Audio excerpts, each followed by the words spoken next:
La sélection sexuelle. On sait bien que pour séduire, il faut quelquefois des artifices. Des artifices, alors chez les humains, chez les femmes, chez les hommes, le maquillage, etc. Bon.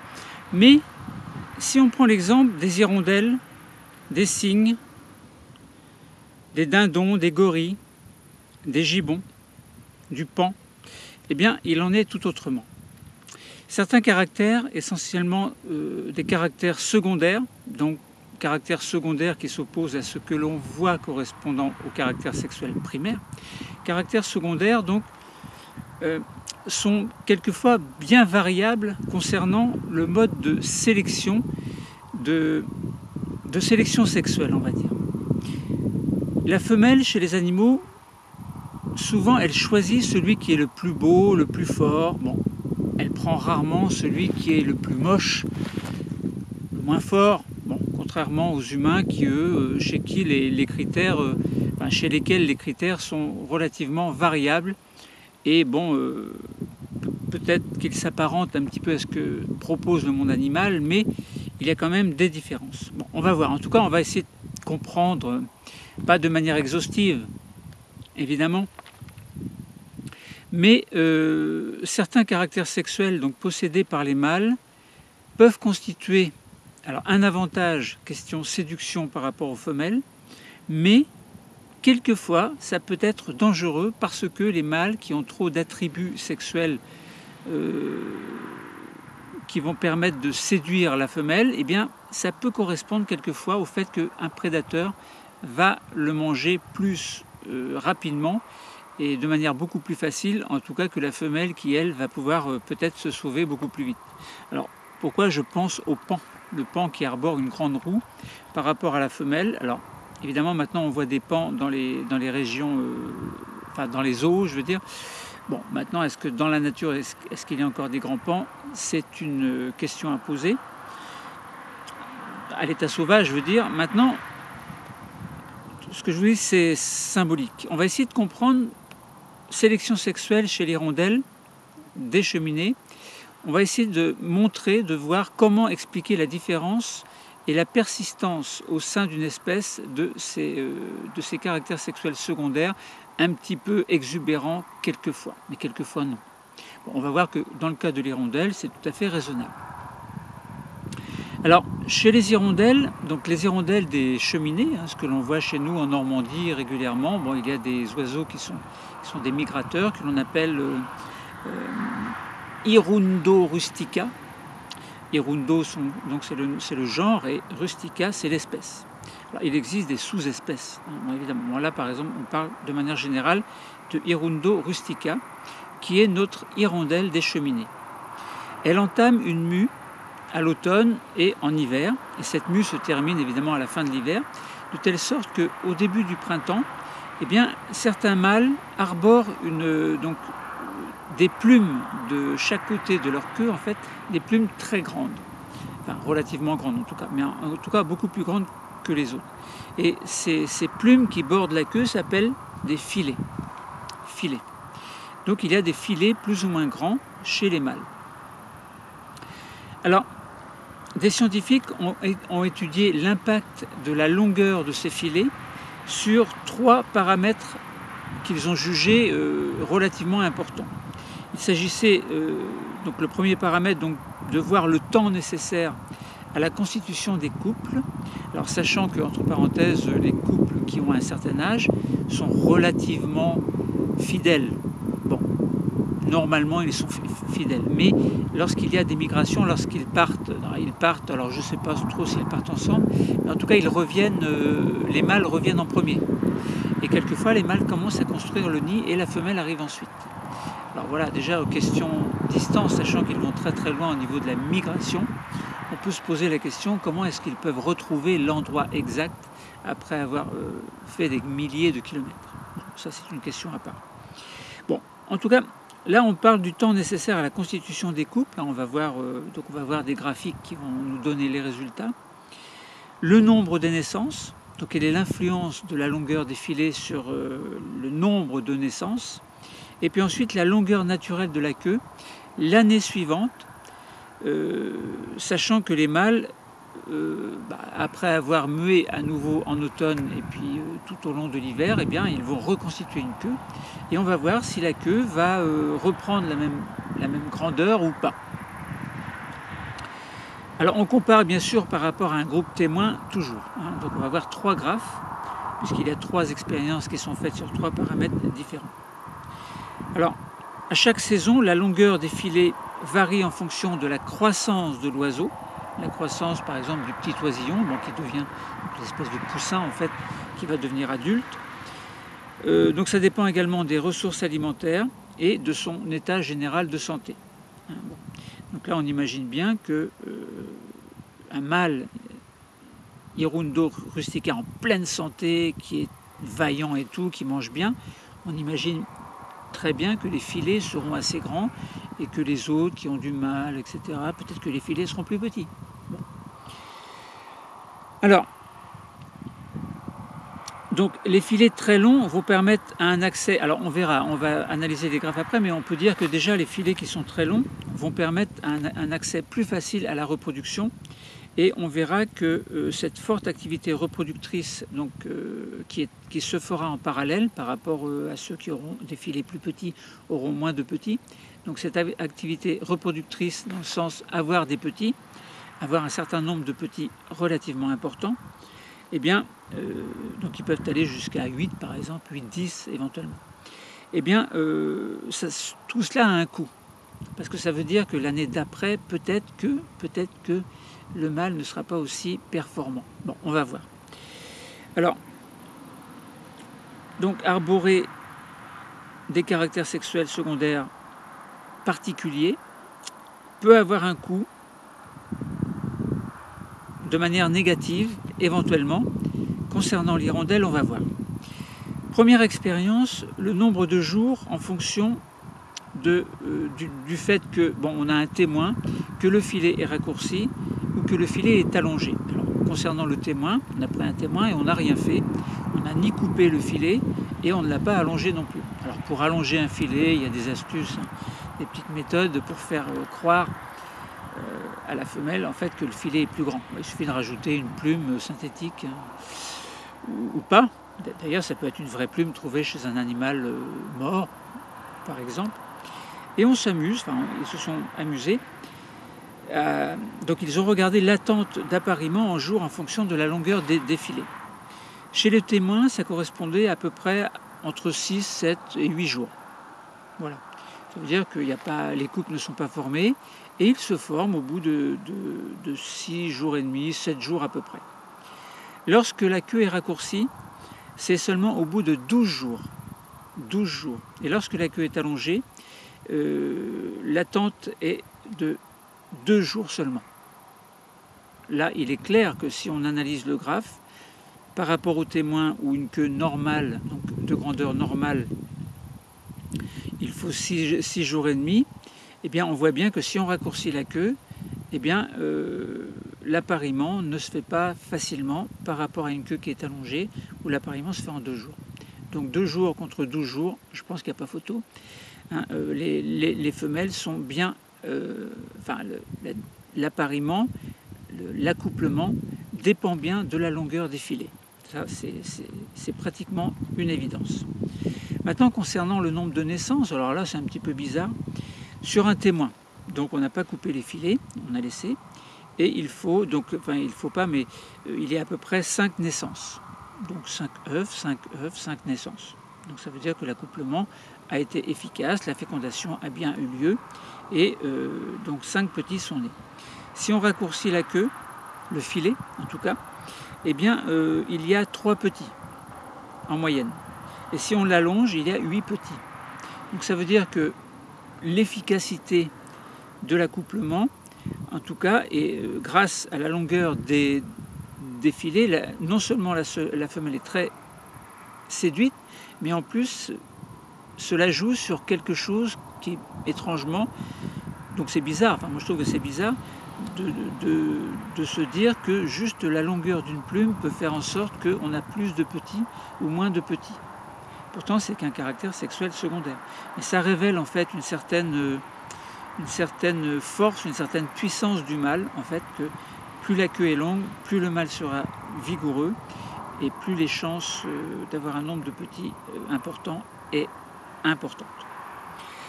Maintenant, pour l'année d'après, concernant le témoin, eh bien, c'est la longueur des filets, une année après, concernant les mêmes individus que l'on a suivis l'année précédente. Eh bien, on s'aperçoit que pour le témoin, la longueur de la queue est de 6 cm à peu près. Lorsque la queue n'avait pas été raccourcie, on avait laissé les choses faire, la nature faire. Et là, lorsque l'on avait raccourci la queue, eh bien, l'année d'après, la queue a atteint, enfin le filet en tout cas, atteint une longueur identique à celle du témoin, donc 6 cm également. Voilà. Par contre, quand la queue avait été allongée, eh bien, on s'aperçoit que la queue a 4 cm de moins. Ça veut dire qu'elle est beaucoup plus petite. Alors c'est étrange. Alors la première année, ça veut dire que l'accouplement était très efficace. L'appariement se faisait en moins de 2 jours, 2 jours ou moins de 2 jours. Le nombre de petits était très important, mais l'année d'après, la queue était beaucoup plus petite. Voilà. Pourquoi? C'est un petit peu un mystère, mais on peut imaginer que la première année, le mâle a développé tellement d'énergie que cela a eu très certainement un coût physique, un coût au niveau de ses forces, etc. Et peut-être qu'il a eu du mal à récupérer l'année d'après. Bon, c'est une hypothèse, maintenant chacun fait son hypothèse. Voilà, donc autrement dit, si on veut résumer pour les hirondelles, Hirundo rustica, la sélection sexuelle se fait bien sur des critères correspondant à des caractères sexuels secondaires qui sont importants relativement au filet des mâles. Plus le filet est grand, plus la femelle est séduite et plus le nombre de petits est important. Et plus le filet est petit, et moins les femelles sont séduites et moins le nombre de petits est important.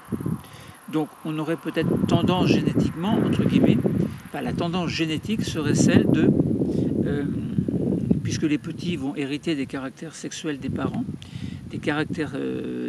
entre autres ces caractères sexuels, eh bien il y a de grandes chances que plus il y a de petits qui auront acquis les caractères sexuels du mâle vaillant, et plus au niveau de l'espèce, cela va jouer de telle sorte que l'espèce va tout doucement subir ce que l'on appelle une sélection naturelle et une sélection génétique. Alors pas naturelle, mais plutôt génétique dans ce cas-là. Bon voilà. Concernant la sélection sexuelle, un cas particulier qui nous frappe, c'est celui du paon. Alors le paon, la queue du paon mâle lui confère un handicap vis-à-vis des prédateurs éventuels, mais un avantage bien plus grand pour la séduction sexuelle. Donc l'expression sélection sexuelle fait référence au processus par lequel certains caractères sexuels secondaires sont très attrayants pour la femelle. Donc le paon mâle, on peut très facilement les identifier. Pourquoi? Parce qu'ils ont des attributs qui sont des indicateurs de vitalité, donc de valeur, de force du mâle. Ce sont des indicateurs de vigueur, longévité et aptitude à bien se nourrir. Autrement dit, un mâle bien vaillant. La sélection de caractères se fait génération après génération, bien évidemment, mais le caractère le plus sélectionné est celui correspondant à des espèces de petits ronds au niveau donc chez le mâle qu'on appelle des ocelles en fait, et la femelle est très attirée par le nombre d'ocelles lorsque l'on a vu, ce que l'on a vu dans un cours précédent. Donc la femelle est très attirée par les roues qui sont très importantes. Donc plus les plumes sont grandes, longues chez le mâle et plus la roue est jolie, plus les femelles sont attirées. Voilà. Donc les caractères sexuels secondaires du mâle sont dans ce cas-là très importants pour la séduction, mais on sait bien que cela aura un coût dans la nature si le paon devait se sauver par rapport à un prédateur. Dans ce cas-là, la sélection s'inscrira dans un processus général de sélection qui sera naturel et en même temps que génétique évidemment, mais dans ce cas-là, les critères de sélection génétique sont un handicap en ce sens que la sélection naturelle va agir en priorité. Dans le sens où, évidemment, les prédateurs vont pouvoir manger ce pan qui aura du mal à se sauver. Bon, il restera la femelle, mais bon, une femelle sans mâle, à ce moment-là, ce qui sera peut-être sélectionné seront les mâles moins beaux, mais beaucoup plus vigoureux. Donc là, vous voyez, on revient à dire que la sélection sexuelle, oui, mais c'est pas toujours ce qui est beau qui permet la continuité de la perpétuation, en tout cas, de l'espèce. Concernant maintenant ce que l'on appelle le dimorphisme sexuel. Le dimorphisme sexuel, c'est l'ensemble des différences morphologiques entre les mâles et les femelles, d'une même espèce évidemment. Alors, ce dimorphisme peut être discret, ne pas exister, ou alors être très très important. On avait pris l'exemple d'une araignée, une espèce qui avait, donc le mâle était tout petit, orange, et la femelle était immense par rapport au mâle. Donc là, on a bien un dimorphisme sexuel important. Alors, donc discret, au contraire très prononcé, ce dimorphisme sexuel, et ceci s'explique par le niveau de compétition entre les mâles, qui est très élevé chez les espèces ou les mâles qui sont plutôt polygames. Polygames, ça veut dire qu'ils vont avoir plusieurs femelles. Alors, si on prend l'exemple des cygnes et des gibbons, ils sont plutôt monogames. Et donc, ils ont une taille, enfin mâles et femelles ont des tailles relativement équivalentes. Par contre, concernant, alors un exemple, les dindons et les gorilles, ils sont polygames et il y a une espèce de dimorphisme sexuel dans le sens où, si on prend l'exemple des gorilles, ils sont très imposants, beaucoup plus gros que les femelles en tout cas. Un graphique très intéressant concernant l'origine évolutive de ce dimorphisme sexuel peut s'expliquer entre autres par la sélection sexuelle. Ça veut dire que les femelles, par exemple chez les gorilles, ont tendance à être beaucoup plus séduites par les mâles qui sont très très forts, très vaillants et surtout protecteurs. Voilà, alors, donc si on regarde un graphe, quelle est l'importance du dimorphisme sexuel en comparant le poids des mâles par rapport au poids des femelles en fonction du nombre de femelles par mâle reproducteur. Alors, on peut avoir un rapport mâle-femelle, donc concernant le poids, de 1, 1,5 ou 2. Et concernant le nombre de femelles, on peut aller de 1, 2, 3, 4, voire plus. Si on prend l'exemple d'espèces que l'on appelle Indris, Doruculis, les gibbons, les limures, les chimpanzés, alors concernant notamment Indris et Doruculis, eh bien on a un rapport de 1 sur 1. Ça veut dire que les femelles sont aussi grosses que les mâles. Voilà, pas trop de différence. Et on s'aperçoit qu'il y a une seule femelle. Donc les espèces sont plutôt monogames. Concernant le chimpanzé, les lémures, les gibbons, eh bien 1,5. Donc le rapport de 1,5. Et on s'aperçoit que le nombre de femelles, ça peut être 1 ou 2. Bon. Alors c'est étrange parce que moi j'ai vu des cas où les chimpanzés avaient plus que 2 femelles. Bon, voilà, maintenant c'est à réfléchir, évidemment c'est un graphe qui vaut ce qu'il vaut. Quand on regarde les macaques, le dimorphisme sexuel fait 1,5, donc le poids mâle par rapport aux femelles 1,5, donc ça veut dire que les mâles sont la moitié de fois, enfin vous prenez le poids d'un mâle et la moitié de ce poids vous le rajoutez au poids du mâle, ça vous donne 1,5. Donc ça veut dire que la femelle est plus petite, beaucoup plus petite. Donc c'est le cas des macaques et on s'aperçoit que les femelles, le nombre de femelles par mâle reproducteur varie entre 2 à 4, 2 à 3 plutôt, 3,5. Alors évidemment ce sont des moyennes. Donc ça veut dire que plus le mâle est grand chez les macaques et puissant, plus il aura un nombre de femelles important. Et chez les babouins, les gorilles, les colobes, où le poids, par exemple, peut atteindre ça peut être 2 fois plus. Le poids du mâle est le double. Vous imaginez si vous faites 90 kg, 9 et 9, 18, 180 kg pour le mâle. Bon, si la femelle fait 50, le mâle fait 100. Donc il y a un dimorphisme sexuel très important. Et à ce moment-là, on s'aperçoit que le nombre de femelles peut varier de 2 à 4. Voilà, donc si on peut conclure par rapport à ce graphe, autrement dit, lorsque le rapport mâle-femelle est à peu près équivalent, donc on va dire de 1 sur 1, eh bien ça veut dire que l'accouplement se fait avec une seule femelle en général. Alors plus le poids augmente, par exemple si on passe à un rapport de 1,5, eh bien le nombre de femelles par mâle peut être entre 2 et 3. Puis si on arrive à un rapport de 2, eh bien le nombre de femelles peut monter jusqu'à 4. Voilà, donc on a vu que le dimorphisme sexuel est important. Alors pourquoi? Parce que les femelles peuvent être séduites par un mâle imposant qui saura les protéger, etc. Mais ça peut être aussi des rapports de force. Bon, maintenant on ne va pas rentrer dans les détails. Donc voilà, concernant la sélection sexuelle, je pense qu'on a fait à peu près le tour. Comment expliquer l'existence des caractères sexuels secondaires un petit peu exubérants quelquefois et leur persistance au sein d'une espèce. Bon, s'il n'y a pas trop de prédateurs par rapport à telle ou telle espèce, ça va, mais dès l'instant où il y a des prédateurs, avoir des caractères sexuels exubérants n'est pas forcément un avantage. Par contre, pour la séduction, lorsqu'il n'y a pas de danger, évidemment, c'est un fort avantage. Le beau va avec le beau, mais lorsque cela concerne dans la nature la loi du plus fort, eh bien le beau ne va pas forcément avec le beau. Il faut être efficace, il faut être en vie efficace, savoir courir. Par exemple, si vous prenez une antilope, il faut qu'elle court, qu'elle saute, etc. Et les lions qui courent derrière, eh bien, ils ont plus de mal à attraper les éléments vigoureux que les éléments qui seront à la traîne, évidemment. Donc là encore, il y a une espèce de sélection naturelle qui se fait en parallèle à la sélection génétique.